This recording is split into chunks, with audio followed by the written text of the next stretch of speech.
Dear ladies and gentlemen, today I would like to present a study focused on improving the efficiency of regression testing in mobile application by introducing a behavior-driven prioritization model.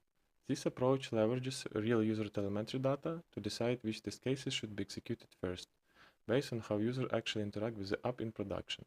The goal is to bridge the gap between how people use software and how we test it.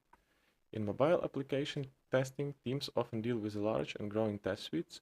However, in continuous integration environments, we rarely have the luxury of executing all test cases all the time. Traditionally, we prioritize tests using metrics like cut coverage or historical defect data, but these methods don't reflect how people actually use the app. For example, a feature that is rarely touched in the code base may be used by 90% of users every day, yet its test may run last or not at all during regression. This disconnect leads to slower defect detection where it matters most. The goal of this research was to create a lightweight and practical test case prioritization model, one that can dynamically adjust test execution order based on how real users interact with the mobile application. Unlike heavyweight solutions that require changes to test code or instrumentation, our method works externally. It fits naturally into modern CI/CD pipelines and can be applied with minimal disruption to existing workflows. Ultimately, the model aims to bring test execution closer to actual usage patterns. Before proposing a new approach, it's important to reflect on how test case prioritization is typically handled today. Most traditional strategies fall into three categories. First, we have coverage-based methods that aim to maximize how much code is exercised early in the testing process. Then there are history-based strategies that prioritize tests with a track record of failure. Finally, some teams use fixed, manual, or even random test orders. While these techniques can be effective in certain contexts, they share one critical blind spot. They have no understanding of how the application is actually used. The approach we propose is behavior-driven.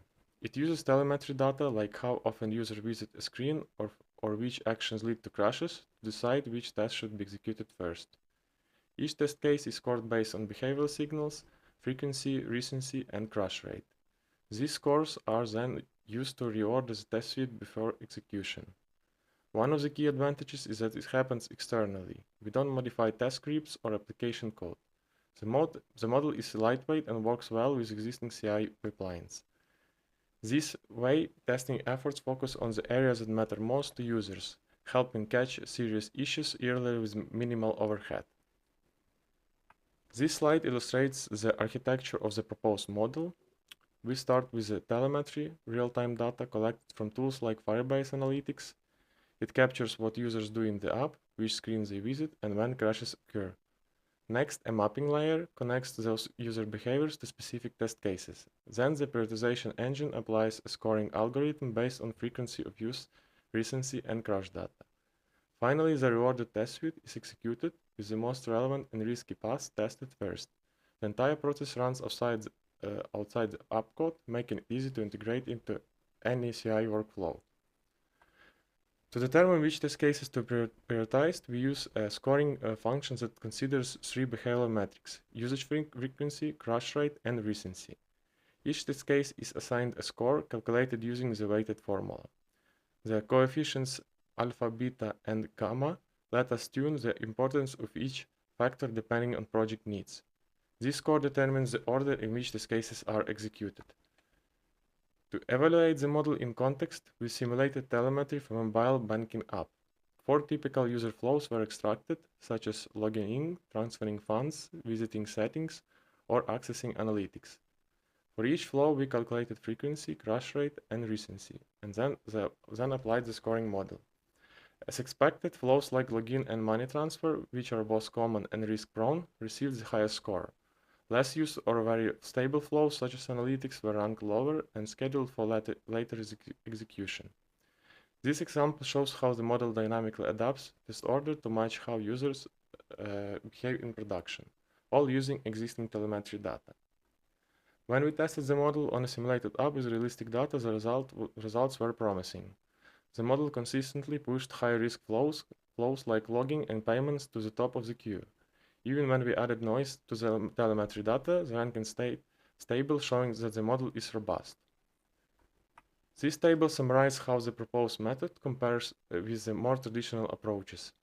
Coverage-based strategies are easy to implement but lack any awareness of how users behave.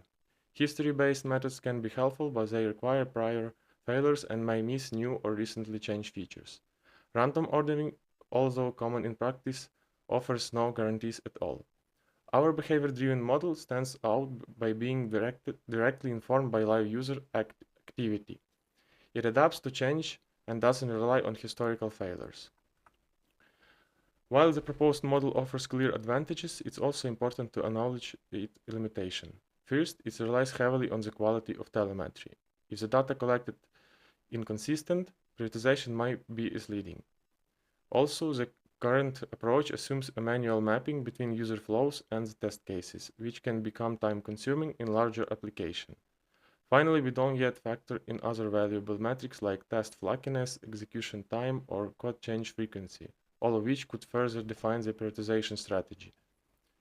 In conclusion, our model introduces a practical way to prioritize tests based on how real users interact with the application. It brings tangible improvements in fault detection and testing efficiency while being lightweight and easy to adapt with standard tools like Firebase Analytics. Looking ahead, we plan to integrate more signals into the scoring process, such as test flakiness or code risk, and to explore automation techniques that simplify mapping between user action and test. Ultimately, we believe that behavior-driven prioritization will play a key role in building smarter, faster, and more adaptive QA processes, especially for mobile application in fast-moving development cycles. Thank you for your attention.